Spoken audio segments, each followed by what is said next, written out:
Hi friends, welcome to Rahul Sharma vlog. मैं हूं आपका बिजनेस दोस्त राहुल शर्मा। दोस्तों, आज की वीडियो में हम कंप्लीट डिटेल्स में बात करने वाले हैं कि आप कैसे अपना पिज्जाज का बिजनेस शुरू कर सकते हैं। देखिए दोस्तों, एक कंफ्यूजन मैं यहां पर दूर करता हूं। सबसे ज्यादा लोगों का क्वेश्चन आता है कि भैया हमें पिज्जा बनाना नहीं आता। सो इनफैक्ट इस वीडियो में मैं आपको पिज्जा बनाना भी दिखाने वाला हूं कि एक आसान तरीका क्या है पिज्जाज को बनाने का और कितनी कैटेगरी के, कितनी वेरायटी के पिज्जा आप रख सकते हैं। बहुत ज्यादा कुछ नहीं करना पड़ता है, बहुत आसानी से आप पिज्जाज में बहुत सारी कैटेगरी रख सकते हैं, बहुत सारी वेरिएंट रख सकते हैं। एंड अगर आपको पिज्जा नहीं बनाना आता, आपको कुकिंग की कोई नॉलेज नहीं है, मैं कोशिश करूंगा इस वीडियो को देखने के बाद आपको कोई और वीडियो ना देखना पड़े, आपके सारे कंफ्यूजन दूर हो जाएं। और आपको अगर नहीं भी बनाना आता पिज्जा, तो इस वीडियो में आप सीख जाएंगे कि आपको कैसे बनाना है। और मैं यहाँ पर बहुत आसान तरीका बताऊंगा पिज्जाज को बनाने का कि भैया आपको देखिए सारी चीज़ें रेडीमेड मिल जाती है मार्केट में। पिज्जा बेस भी आपको मिल जाता है, पिज्जा सॉस भी आपको मिल जाती है, एंड उसके ऊपर जो आपको वेजिटेबल्स डालने होते हैं वो सब आपको मिल जाते हैं। मैं सब कुछ आपको बताऊंगा और क्या प्राइस आपको पड़ेगा इन सारी चीज़ों को वो भी मैं आपको बताऊंगा। पिज्जा बेस कितने का आपको मिलेगा और पिज्जा सॉस आपको कहाँ से मिलेगी, साथ में आप कौन सी मेयोनीज को यूज़ करेंगे,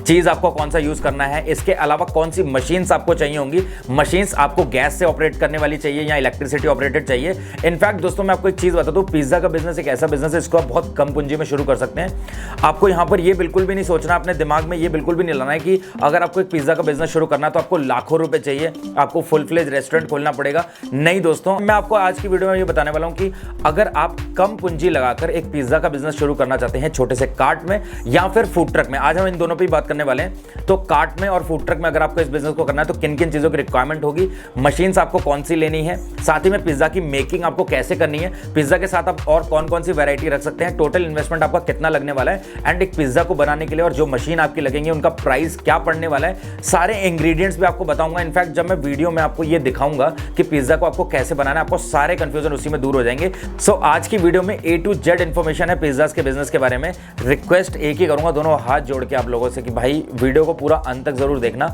अगर वीडियो अंत तक आप देख लो, उसके बाद अगर आपको पसंद आती है तो प्लीज लाइक करेगा, और अगर आप चैनल पे नए हैं तो सब्सक्राइब जरूर करेगा। चलते हैं सीधा वीडियो की तरफ।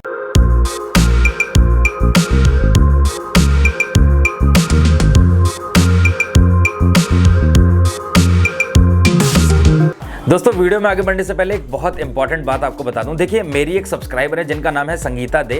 उन्होंने जमशेदपुर में अपना एक चाय का कैफे शुरू किया है। नॉट ओनली चाय, वो बहुत सारी वैरायटी के फूड में डील करती हैं। उनके पास काफ़ी मतलब वैरायटी है फूड्स की। वो पिज़्ज़ा में भी डील करती हैं, बर्गर्स में भी डील करती हैं। इसके अलावा वो फ्रेंच फ्राइज़ हैं उनके पास, सैंडविचेस हैं और भी बहुत, मतलब इसके अलावा ड्रिंक्स में भी, शेक्स में भी। अब उन्होंने शेक्स भी बनाना शुरू करें, तो मतलब मल्टीपल वैरायटी है, ह्यूज कैटेगरी में वो डील कर रही हैं और अच्छा प्रॉफिट जनरेट कर रही हैं। इनफैक्ट दोस्तों, अब उनके पास बर्थडे पार्टी के भी ऑर्डर्स आने लग गए हैं। सो उन्होंने मेरे को खैर इनवाइट किया था। उनका जो कैफ़े है वो जमशेदपुर में है, एंड जमशेदपुर इज़ अराउंड, मतलब बहुत ज़्यादा दूर है मेरे यहाँ से, तो मैं जा तो नहीं पाया, बट मैं उनको कॉन्ग्रेचुलेट कर रहा हूँ। और मैं अपनी आने वाली वीडियोज़ में जो भी मेरे सब्सक्राइबर अपने चाय के कैफ़े या अपना किसी भी तरीके का फूड बिजनेस शुरू करते हैं, मेरी किसी वीडियो को देखकर, मुझसे कभी थोड़ा बहुत इंस्पायर होकर, तो मैं उनको कोशिश करूंगा कि उनके आउटलेट पे विजिट करके, मतलब लाइव उनसे बात करूं, उनका मोटिवेशन बढ़ाऊं और थोड़ा सा उनको और भी चीज़ें, मतलब उनका देखने के बाद एरिया एंड लेआउट एंड जो भी चीज़ है, तो उनको मैं कुछ एक चीज़ें बता पाऊँ वहाँ पर जाकर।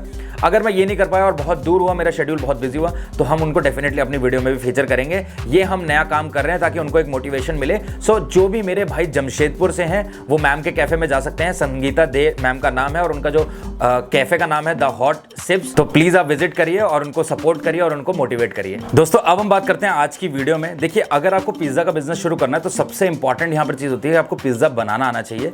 अब यहाँ पर पिज्जा बनाने के लिए आपको बहुत बड़ी बड़ी कुकिंग क्लासेस ज्वाइन करने की जरूरत नहीं है। ये एक ऐसा प्रोडक्ट है जिसको आप बहुत आराम से बना सकते हैं। इनफैक्ट दोस्तों, अगर आप हर कई जगह पर विजिट करते हैं तो आपको एक चीज़ देखने को मिलेगी कि पिज्जा का स्टाइल, पिज्जा की मेकिंग हर जगह अलग अलग होती है। आप अगर कहीं से सीख भी लेंगे तब भी आप अपनी इनोवेशन करने के बाद पिज्जा में बहुत सारी वैरायटी रख सकते हैं और बहुत एक यूनिक फ्लेवर ला सकते हैं। और अगेन दोस्तों, जैसे मैं अपनी पुरानी वीडियो में बर्गर्स के बिजनेस को मैं बता चुका था, बर्गर के बिजनेस के बारे में, कि वो एक ऐसा बिजनेस है जिसमें बहुत ज़्यादा इनोवेशन मांगता है बर्गर्स का बिजनेस। तो पिज्ज़ा के बिजनेस में भी सेम है। जितने ज़्यादा आप इनोवेटिव होगे, उतने ज़्यादा कैटेगरी, उतने ज़्यादा वेरिएंट आप पिज्ज़ा में बना सकते हैं, लॉन्च कर सकते हैं उसको और एक अच्छा प्रॉफिट कमा सकते हैं। बट मैं आपको बताऊं कि आसानी से आपको पिज्ज़ा कैसे बनाना है, उससे पहले मैं कुछ एक इंपॉर्टेंट चीज़ आपको बता दूं। देखिए दोस्तों, मैं आपको वीडियो में आगे काफ़ी सारी चीज़ें दिखाने वाला हूँ। मतलब जो वीडियो क्लिप्स में मैं आपको पिज्ज़ा बनाते टाइम जो जो चीज़ें आएंगी, जो जो मेयोनीज आएंगी, जो जो सॉस आएंगे, जो जो चीज़ आएंगी, जो जो मशीन्स आएंगी, उन सबके प्राइस मैं वीडियो के लास्ट में आपको दिखाऊंगा। और सब कुछ आपको बताऊंगा कि वो मशीन कैसे काम करती है, सब कुछ आपको डिटेल में पता चलेगा। बट उससे पहले जो बहुत इंपॉर्टेंट बात है वो मैं उस पर बात कर लेता हूँ। देखिए पिज्ज़ा का मैं बेस भी आपको बताऊंगा कि पिज्ज़ा का बेस आपको कितने का मिलता है। बेस आपको मिल जाएगा 8 इंच का, 12 इंच का, अलग अलग इंचेस में पिज्ज़ा के बेस आते हैं। बट आपको रेडीमेड पिज्ज़ा का बेस नहीं लेना है, इसको अवॉइड करना है। ये मैं आपको इसलिए बोल रहा हूँ क्योंकि जो पिज्ज़ा के रेडीमेड बेस होते हैं ना वो थोड़े से हार्ड हो जाते हैं, क्योंकि वो फ्रोजन स्टेज में आते हैं। फिर उनको आप जब कुक करते हैं तो वो मतलब फ्रेश टेस्ट नहीं आता उनमें। अब मैं एक छोटा सा एग्जांपल यहाँ पर आपको देता हूँ। पिज़्ज़ा के 2 बहुत बड़ी बड़ी मल्टीनेशनल चेन है इंडिया में, मैं नाम नहीं लूँगा, आप सबको पता है। जब भी हमारे दिमाग में पिज़्ज़ा आता है तो हमारे दिमाग में 2 ही कंपनीज आती हैं। उन दोनों कंपनीज में से एक कंपनी है जो फ्रेश जो पिज़्ज़ा बेस होती है वो बनाती है, और एक कंपनी फ्रोज़न पिज़्ज़ा बेस को यूज़ करती है। और मैं आपको लिटरली बता रहा हूँ, जो फ्रोज़न पिज़्ज़ा बेस को यूज़ करती है उनकी सेल धीरे धीरे डाउन हो रही है। मतलब उतना अच्छा टेस्ट उनके पिज़्ज़ा में नहीं आता है। एंड जो फ्रेश पिज़्ज़ा का जो बेस है उसको बनाते हैं उनकी सेल डेफिनेटली बढ़ रही है और इंडिया में बहुत तेजी से ग्रो कर रहे हैं। अगर आपको पता है मैं किन कंपनीज के बारे में बात कर रहा हूं, उनके बारे में जरूर कमेंट सेक्शन में लिखिएगा, मैं जरूर रिप्लाई करूंगा कि आप सही हैं या गलत। लेकिन मैं आपको यहां पर सिर्फ इतनी चीज समझाना चाहता हूं कि अगर आप पिज्जा का बिजनेस शुरू कर रहे हैं तो आप कुछ भी रेडीमेड ले लीजिए, लेकिन आपको जो बेस है वो खुद बनाना है। अब यहां पर मैं वीडियो में आपको एक चीज बता दूं, बेस को बनाना बहुत ज्यादा मुश्किल नहीं है, पिज्जा का बेस बनाना बहुत ज्यादा आसान है। एक शॉर्ट पार्ट में मैं आपको बता दूं, देखिए आपको पिज्जा बेस बनाने के लिए मैदा चाहिए होता है। मैदे में आपको थोड़ा सा ऑयल मिलाना होता है, हल्का सा सॉल्ट ऐड करना होता है, हल्का सा शुगर ऐड करना होता है और ड्राई ईस्ट ऐड करना होता है। अब देखिए ईस्ट जो होता है वो इस डो को फुलाता है, तो ड्राई ईस्ट और एक होता है एक्टिव ड्राई ईस्ट, इन दोनों में फर्क होता है। तो जब आप ईस्ट खरीद रहे हैं तो आपको ये पता होना चाहिए कि आप ड्राई ईस्ट ले रहे हैं या एक्टिव ड्राई ईस्ट ले रहे हैं। अब अगर आप एक्टिव ड्राई ईस्ट ले रहे हैं तो उसको डायरेक्टली आप मैदे में मिलाकर मैदे को गूंद लेंगे। लेकिन अगर आप एक्टिव ड्राई ईस्ट के बला नहीं ले रहे हैं और आप सिर्फ ड्राई ईस्ट ले रहे हैं तो आपको वहां पर उसको एक्टिव करना पड़ता है बेसिकली। तो उस ड्राई ईस्ट को एक्टिव करने के लिए आपको उसको गुनगुने पानी में हल्का सा चीनी डालकर कुछ देर के लिए छोड़ना होता है और आपका जो ईस्ट होता है वो एक्टिवेट हो जाता है, मतलब एक्टिव हो जाता है उसका। तो उसके बाद आपको उसको मैदे में ऐड करने के बाद उसको मैदे को गूंदना होता है और आपका जो पिज्जा बेस होता है उसका डो तैयार हो जाता है। उसके बाद उसकी लोई बनाकर आपको उसको बेलना होता है। वेरी सिंपल प्रोसेस है, इसको आप आराम से कर सकते हैं। अब वीडियो में आगे बढ़े इससे पहले सब आपके अंदर बहुत ज़्यादा क्यूरियोसिटी होगी कि भैया पिज़्ज़ा बनाना कैसा है ये बताइए। तो मैं बहुत आसान सा तरीका आपको बता रहा हूँ कि आपको पिज़्ज़ा बनाना कैसा है। आप सबसे पहले हम बात करते हैं वेज सुप्रीम आप बोल लीजिए, चाहे आप वेज लोडेड बोल लीजिए, चाहे आप वेज डिलक्स बोल लीजिए, या फिर आप राहुल शर्मा स्पेशल पिज़्ज़ा बोल लीजिए। मतलब आपका जो भी कैफ़े है जिस भी नाम से आप उसका एक स्पेशल मतलब अपने कैफ़े के नाम का स्पेशल रख सकते हैं। और उसमें देखिए आपको ना मतलब फुल ऑन लोडेड पिज़्ज़ा होता है वो। तो सबसे पहले हम वो देख लेते हैं क्या करना होता है और कौन कौन से इंग्रेडिएंट उसके लिए आपको चाहिए होते हैं। तो दोस्तों अगर आपने डो बना लिया तो डो को आपको इस तरीके से बेलना होगा। अगर आप नहीं करना चाहते ये काम तो आप रेडीमेड डो भी ले सकते हैं, आगे आपको सबका प्राइस पता चलेगा। उसके बाद आपको सिर्फ और सिर्फ इसमें जो पिज्जा सॉस है वो लगानी है पैन में डालने के बाद। और पिज्जा सॉस लगाने के बाद उसमें आपको मोज़रेला चीज डालना है। देखिए नॉर्मल चीज नहीं, मोज़रेला चीज एक ऐसा चीज होता है जिसको मतलब जब पिज्जा की स्लाइस उठाते हैं तो तार तार निकलते हैं ना, तो वो मोज़रेला चीज होता है। तो आपको मोज़रेला चीज डालना है। उसके बाद आप जो वेजिटेबल्स डालना चाहते हो, जैसे कि यहाँ पर अनियन डाल दिया है, इसके अलावा कैप्सिकम डाल दिया। सो अनियन और कैप्सिकम को लंबा लंबा काटना है और जो टमाटर है उसको क्यूब्स में काटना है और जो पनीर है उसको भी क्यूब्स में काटना है और इसको लगा देना है इसके ऊपर। इसके अलावा यहाँ पर आपको कॉर्न्स डालने हैं, साथ में मशरूम डाल सकते हो। इसके अलावा आप यहाँ पर ब्लैक ऑलिव्स डाल सकते हो। साथ ही में आपको यहाँ पर रेड पेपरिका डालना है। इन सबका प्राइस दिखाऊंगा मैं, रेड पेपरिका का, ब्लैक ऑलिव्स का, कौन कौन सी कंपनी के आप ले सकते हो। तो यहाँ पर इसके अलावा आप डाल सकते हो एलेपिनोज और साथ में आप थोड़ा सा ऑरिगेनो डालने के बाद इसको बेक करेंगे। जो बेकिंग टेम्परेचर होता है ना ओवन का वो 260 से 270 डिग्री फ़ारेनहाइट रखना होता है और उसके बाद इसको कट करना और सर्व करना है। तो दोस्तों इस वीडियो को देखने के बाद आई होप आपको समझ में आया होगा कि पिज़्ज़ा बनाना बहुत ज़्यादा मुश्किल नहीं है। इनफैक्ट ये जितनी भी चीज़ें यहाँ पर यूज़ हुई हैं वो सब मैं आगे आपको वीडियो में बताऊंगा, उनका प्राइस भी बताऊंगा। लेकिन उससे पहले मैं एक चीज़ बता दूं, देखिए मैक्सिमम केसेस में मैंने देखा है कि जो पिज़्ज़ा के आउटलेट्स होते हैं वहाँ पर लोग पिज़्ज़ा को बहुत अच्छे से एंजॉय करते हैं, बट पिज़्ज़ा के जो कॉर्नर्स होते हैं, मतलब पिज़्ज़ा बेस के जो कॉर्नर होते हैं वो छोड़ देते हैं। उसके पीछे रीज़न ही होता है कि वो कॉर्नर पहली बात तो बहुत ज़्यादा ड्राई हो जाते हैं एंड उसके अलावा उसमें ना ही मतलब इतने अच्छे से चीज़ लगा होता है, ना ही उसमें इतने अच्छे से मेयोनीज होती है।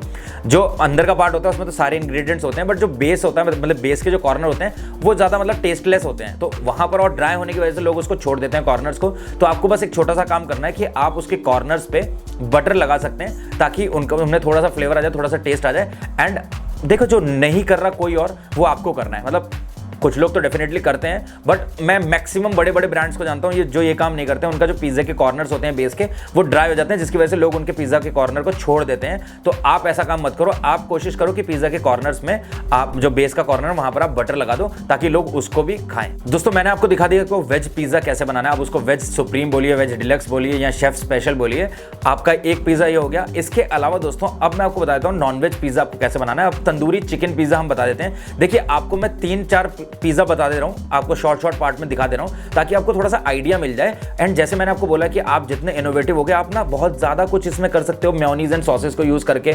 तो अलग अलग वैरायटी के पिज़्ज़ा आप रख सकते हो, बट आइडली आपको 3 से 4 पिज़्ज़ा भी अगर आ गए समझ में अच्छे से, तो आप इस बिजनेस को स्टार्ट करके धीरे धीरे अपने मेन्यू प्रोडक्ट को इंक्रीज कर सकते हो। बट अब मैं आपको तंदूरी चिकन पिज़्ज़ा बनाना सिखा देता हूँ। देखिए वो भी बहुत सिंपल है, जो सेम प्रोसेस आपने फॉलो किया था पहले, मतलब veg delight veg supreme pizza को बनाने के लिए, वही सेम प्रोसेस फॉलो करना है। बट यहाँ पर आपको क्या नहीं डालना है, सिर्फ पनीर नहीं डालना है, उसके बदले में आपको तंदूरी चिकन डालना है। वीडियो में देखिए। तंदूरी चिकन पिज़्ज़ा बनाने के लिए आपको तंदूरी सॉस डालना है, आपको पिज़्ज़ा सॉस नहीं डालना है, और तंदूरी सॉस को आपको अच्छे से लगा लेना है। इसके अलावा आपको मोज़रेला चीज उसमें लगाना है, और उसके अलावा मोज़रेला चीज डालने के बाद आपको उसमें सेम वही प्रोसेस फॉलो करना है। आपने अनियन डाल देना है, कैप्सिकम डाल देना है, इसके अलावा आप इसमें टोमेटो डाल देंगे।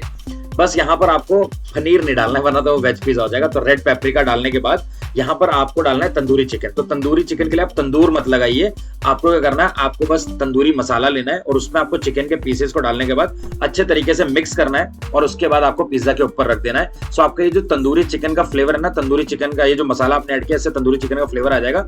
और उसके बाद उसको बेक करने के बाद आप इसको कट करेंगे और सर्व करेंगे। मैं अगेन बता दे रहा हूँ, जो ओवन का टेम्परेचर है वो 260 से 270 रखना है। सो अब सबसे बड़ा जो पिज़्ज़ा बिजनेस में सबसे हाईएस्ट सेलिंग प्रोडक्ट होता है वो होता है 49 रुपीज़ का पिज़्ज़ा। इनफैक्ट दोस्तों हर बड़ी कंपनी का एक बेस प्रोडक्ट होता है जो सबसे ज़्यादा हाईएस्ट सेलिंग प्रोडक्ट होता है, जो कस्टमर को खींच कर लाता है। अगर आप बात करो तो मैकडॉनल्ड्स की, तो वहाँ पर आलू टिक्की बर्गर है। अब KFC में बहुत टाइम से विजिट नहीं कर रहा हूँ, तो बट KFC में पोटैटो जिंगर बर्गर है, जो पहले 30 रुपीज़ का आता था, फिर टैक्स लगा के 32 का पड़ता था, आज के डेट में वो 42 रुपीज़ के आसपास पड़ता है। बट वो बेस प्रोडक्ट है, मतलब वो एक ऐसा प्रोडक्ट है जो एक बड़े ब्रांड का एक मतलब एक यूनिक प्रोडक्ट है, बहुत ज़्यादा हाईएस्ट सेलिंग प्रोडक्ट है। लोग उसको देख कर आते हैं, और फिर डेफिनेटली जब कोई फैमिली के साथ आ रहा है तो हर बार आलू टिक्की बर्गर नहीं खाएगा, पोटैटो जिंगर नहीं खाएगा, और हर बार डोमिनोज में जाके पिज़्ज़ा मेनिया नहीं खाएगा, जो कि स्टार्ट होता है 49 रुपीज़ से। बट आपको अपने हर फूड बिजनेस में एक ऐसा प्रोडक्ट जरूर रखना चाहिए जिसमें आपका मार्जिन बहुत ज़्यादा कम हो, लेकिन वो कस्टमर को अट्रैक्ट करे, और आपके जो शॉप है वहाँ पर कस्टमर के मतलब आए, कस्टमर का फुटफॉल बढ़े। सो इसलिए पिज़्ज़ा में डेफिनेटली, पिज़्ज़ा बिजनेस में भी 49 रुपीज़ से पिज़्ज़ा को स्टार्ट करना, आपको डेफिनेटली ये काम करना है। सो 49 रुपीज़ का जो पिज़्ज़ा होता है उसमें आपको बहुत ज़्यादा इंग्रेडिएंट नहीं डालने। मैं आपको छोटा सा वीडियो क्लिप दिखाता हूँ ताकि आप इजीली समझ पाएं। अब 49 रुपीज में आपको चीज एंड कॉर्न पिज्जा बनाना है। सो यहाँ पर आपको बेचना 49 में है, तो आपको मार्जिन भी अपना निकालना पड़ेगा। तो यहाँ पर सिर्फ आपको पिज्जा बेस में पिज्जा सॉस लगानी है। पिज्जा सॉस के बाद यहाँ पर आपको लिक्विड चीज ऐड करना है। देखो मैक्सिमम जगह पर जो 49 रुपीज का पिज्जा होता है, मतलब स्टार्टिंग पिज्जा होता है, उसमें मोज़रेला चीज कोई नहीं डालता है, लिक्विड चीज सब लोग डालते हैं। बट आप थोड़ा सा ये मोज़रेला चीज भी डाल दो ताकि टेस्ट थोड़ा सा बढ़ जाए, और 49 रुपीज का जो पिज्जा उसकी सेल भी डेफिनेटली आपको बढ़े। तो मोज़रेला चीज डालने के बाद उसमें आप सीधा कॉर्न डाल दो, और कुछ भी आपको इसमें नहीं डालना है। आइडियली आपको सिर्फ 49 का बेचना है, तो बहुत ज्यादा वेजीज आप नहीं डाल सकते हैं। उसके बाद उसको बेक करके आप उसको कट करके सर्व कर देंगे। सो सिंपल सा प्रोसेस है, आपका इसमें मार्जिन में निकल जाएगा, और हाईएस्ट सेलिंग होने की वजह से बहुत ज्यादा बिकेगा, तो प्रॉफिट अच्छा हो जाएगा आपका। देखिए दोस्तों, अगर आप पिज्जा का बिजनेस स्टार्ट कर रहे हैं तो आप पिज्जा के बिजनेस के साथ साथ और भी कुछ एक वैरायटी रख सकते हैं, कुछ एक प्रोडक्ट्स रख सकते हैं, जैसे कि फ्रेंच फ्राइज आपको रखनी ही रखनी है। एंड अगर आपका फूड ट्रक है जहां पर आपने रेफ्रिजरेटर लगा रखा है, या फिर आपका कोई कार्ट है जहां पर आप आइस बॉक्स यूज करते हैं, तो आप ड्रिंक्स भी रखिए ताकि आप उसको मील में कन्वर्ट कर सकें। यानी कि आपने एक पिज्जा दे दिया, उसके साथ में आपने गार्लिक ब्रेड दे दिया, और साथ में आपने कोल्ड ड्रिंक दे दी, या फिर गार्लिक ब्रेड को कस्टमर स्विच कर सकता है फ्रेंच फ्राइज से। सो ये ऑप्शंस होने चाहिए कस्टमर के पास, ताकि कस्टमर अपनी मनपसंद के प्रोडक्ट को एंजॉय कर सके। एंड वेराइटीज को इंक्रीज करिए। आप पिज्जा रख सकते हैं, आप सैंडविच रख सकते हैं, आप बर्गर्स रख सकते हैं, आप कॉफी रख सकते हैं, आप French fries, garlic bread, and इसके अलावा काफी ज्यादा फास्ट फूड होते हैं जिनको आप रख सकते हैं, ताकि आपकी जो सेल है वो डेफिनेटली इंक्रीज हो। इसके अलावा दोस्तों, जैसे कि बर्गर के बिजनेस में फ्रेंच फ्राइज बहुत ज़्यादा इंपॉर्टेंट है, इसी तरीके से अगर आप पिज़्ज़ा का बिजनेस कर रहे हैं तो यहाँ पर गार्लिक ब्रेड बहुत ज़्यादा इंपॉर्टेंट है। तो अगर आप पिज़्ज़ा का बिजनेस कर रहे हैं तो डेफिनेटली आपको गार्लिक ब्रेड्स रखने ही हैं। बट दोस्तों, मैंने काफ़ी जगह के गार्लिक ब्रेड्स ट्राई करे हैं। इनफैक्ट मैंने बहुत बड़ी बड़ी कंपनीज़ के जो पिज़्ज़ा कंपनीज़ हैं, मल्टीनेशनल कंपनीज़ हैं, उनके भी पिज़्ज़ाज़ को ट्राई किया है, बट मुझे कुछ खास गार्लिक ब्रेड पसंद नहीं आते हैं। तो यहाँ पर मैंने कुछ दिन पहले एक स्टफ्ड गार्लिक ब्रेड ट्राई करा था किसी के यहाँ पर, और वो बहुत अच्छा था। इनफैक्ट दोस्तों उसके बाद मैंने बहुत जगह पर ढूंढा, काफ़ी जगहों पर तो ये स्टफ्ड गार्लिक ब्रेड नहीं मिलता है, नॉर्मल गार्लिक ब्रेड होते हैं जो कि मुझे थोड़े सूखे सूखे लगते हैं, मुझे पसंद नहीं आते हैं। सो मैं आपको बताऊंगा कि आपको स्टफ्ड गार्लिक ब्रेड कैसे बनाना है ताकि आप भी उसको रख पाएँ। इसमें दोस्तों मार्जिन अच्छा होता है, बनाना बहुत ज़्यादा आसान होता है एंड लोगों को बहुत ज़्यादा पसंद आता है। सो फटाफट से एक छोटे से वीडियो क्लिप में मैं आपको दिखाता हूँ स्टफ्ड गार्लिक ब्रेड कैसे बनाना है। अब गार्लिक ब्रेड में सबसे पहले आप लगाओगे चीज एंड गार्लिक सॉस। अब यहाँ पर पिज्जा सॉस नहीं लगाना है आपको, इसके अलावा आपको कोई भी तंदूरी सॉस नहीं लगानी है, आपको चीज एंड गार्लिक सॉस लगाना है, चीज एंड गार्लिक डिप। इसके अलावा यहाँ पर आपको डालना है लिक्विड चीज। अब जैसे डोमिनोज में वेज पार्सल होता है ना, उसकी तरह इसको बनाना है। आप अपने हिसाब से कुछ भी ऐड कर सकते हो, जैसे यहाँ पर हमने कॉर्न ऐड कर लिया है, आप चाहो तो पनीर भी ऐड कर सकते हो, मतलब पनीर स्टफ्ड गार्लिक आप रख सकते हो गार्लिक ब्रेड। इसके अलावा आपने एलेपिनोज डाल दिए, मोज़रेला चीज डाल दिया और यहाँ पर इसको बंद कर दिया। आप अपने हिसाब से अलग अलग तरीके के गार्लिक ब्रेड भी रख सकते हो। तो वहां पर आप अगर पनीर का रखते हो या नॉनवेज गार्लिक ब्रेड रखते हो तो आपने तंदूरी चिकन उसमें ऐड करना है, जैसे कि आप समझ गए होंगे, बाकी आप बहुत शार्प है, इतना मुझे पता है। उसके बाद इसको बेक करना है और कट करने के बाद आप इसको सर्व कर सकते हैं। थोड़ा सा बटर इसमें लगा देंगे ताकि ड्राइनेस इसकी खत्म हो जाए, और अगर आप चाहो तो ऊपर से भी आप इसमें जो चीज है उसको गार्निश कर सकते हैं। दोस्तों जितने भी वीडियो क्लिप्स आपने देखे हैं इनमें आपको काफ़ी सारी चीज़ें देखने को मिली होंगी, काफ़ी मशीन्स आपने देखी हैं, काफ़ी ज़्यादा इंग्रेडिएंट्स आपने देखे हैं, रॉ मटेरियल देखा है। अब टाइम आ गया उनको दिखाने का, उनके प्राइजेस को बताने का। तो जल्दी जल्दी हम वो सारे प्रोडक्ट्स, मशीन्स, इक्विपमेंट्स मैं आपको दिखा देता हूँ और आपको इजीली आइडिया मिल जाएगा कि आपको कितना का पड़ने वाली है हर चीज़। तो आप स्क्रीन पे देख सकते हैं। देखिए दोस्तों, पिज्जा कार्ट हो या पिज्जा फूड ट्रक खोल रहे हैं, मोस्टली यही सब चीजें यूज की जाती है। सबसे पहला है मोज़रेला चीज, उसके बाद है वीबा का या किसी भी तरीके का आप पिज्जा सॉस यूज करेंगे, और साथ में आपको काउंटर सजाना है जिसमें आप अपनी जितनी वेजीज डालना चाहते हैं पिज्जा में वो सब डालेंगे, जैसे पनीर हो गया, टमाटर हो गया और कॉर्न रखा हुआ है। तो यहाँ पर सबसे पहले डाला हुआ है पिज्जा सॉस, जो कि ये वीबा का यूज कर रहे हैं। आप किसी और भी कंपनी का यूज कर सकते हैं, सारी कंपनीज में आपको दिखाऊंगा। इस तरीके का आपको ओवन चाहिए होगा, और साथ में आप इस तरीके की जो पिज्जा का डो बनाने वाली, मतलब गूंदने वाली जो मशीन है वो ले सकते हैं, मतलब डो नीडिंग मशीन।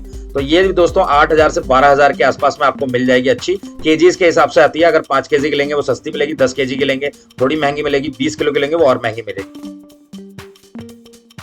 और उसके बाद देखिए, अगर आपको कार्ट में करना है तो आप कार्ट बनवा लीजिए, अगर आपको ई रिक्शा में करना है तो आप ई रिक्शा ले लीजिए, और अगर आप ट्राई साइकिल में करना चाहते हैं तो आप इस तरीके का रिक्शे में भी अपना जो ओवन है वो लगा सकते हैं। और अगर आप इस तरीके का स्टेनलेस स्टील का काउंटर लेना चाहते हैं तो वो भी आप ले सकते हैं और इसमें भी ओवन लगा सकते हैं। तो इस तरीके के ओवन आपको देखने को मिल जाएंगे अलग अलग रेट में, 90,000 का, 56 का, 34 का। और ये जो ओवन है दोस्तों, ये साइजेस के हिसाब से आते हैं एंड अपने फंक्शन के हिसाब से। देखिए जो फर्स्ट ओवन है जो 90,000 का है वो कन्वेयर है। अब ये फुल्ली ऑटोमेटिक है, इसको आप गैस से भी चला सकते हैं, बिजली से भी चला सकते हैं। इसके अलावा जो दूसरा है 56,000 का, वो सेमी ऑटोमेटिक है और इसको सिर्फ आप गैस से चला सकते हैं। तो इस तरीके से आपको गैस वाले और बिजली से चलाने वाले ओवन मिल जाएंगे। आपको देखना है कि आपके लिए कौन सा सही है।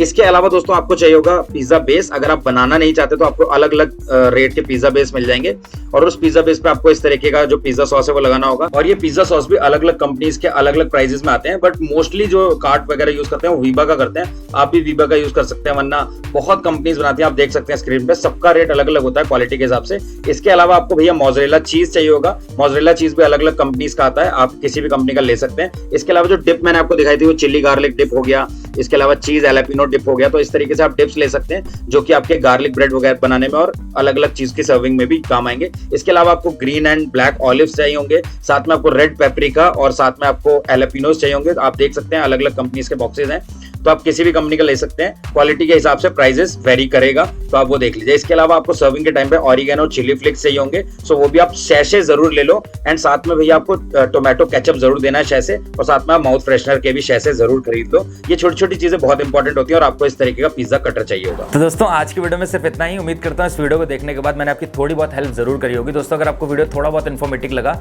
आपको थोड़ा सा भी पसंद आया, तो प्लीज वीडियो को लाइक जरूर करिएगा। और अगर आप चैनल पर नए हैं, पहली बार मेरी वीडियो को देख रहे हैं, तो मेहरबानी करके चैनल को सब्सक्राइब करके बेल आइकन जरूर दबा दीजिएगा, ताकि मैं जैसे ही और नए नए बिजनेसेस के इन्फॉर्मेटिव वीडियो बनाता हूं तो आपको उसका सबसे पहले नोटिफिकेशन मिले। इसके अलावा दोस्तों अगर आप एक नया बिजनेस शुरू करते हैं मेरी वीडियो को देखने के बाद या कहीं से भी इंस्पायर होकर, सो आप मुझे इंस्टाग्राम पे डीएम कर सकते हैं। अगर इनवाइट करेंगे तो मैं कोशिश करूंगा आपके पास पहुंचने की। अगर आप बहुत ज़्यादा दूर हुए या फिर मेरा शेड्यूल बिजी बहुत हुआ, तो अगर मैं नहीं आ पाया तो डेफिनेटली हम आपको अपनी नेक्स्ट वीडियो में फीचर करेंगे, ताकि हम आपके बारे में लोगों को बता सकें। एंड इनफैक्ट आपके सिटी में जो लोग हों, कम से कम वो तो आपके पास विजिट करें और आपकी थोड़ी सी सेल को भी बढ़ाएं और आपको थोड़ा सा सपोर्ट ज़रूर दे पाएँ हम यहीं से। बट कोशिश करेंगे कि आपके पास ज़रूर आएँ, अगर आप इन्वाइट करते हैं तो। मिलते हैं दोस्तों नेक्स्ट वीडियो में, तब तक के लिए जय हिंद, जय भारत।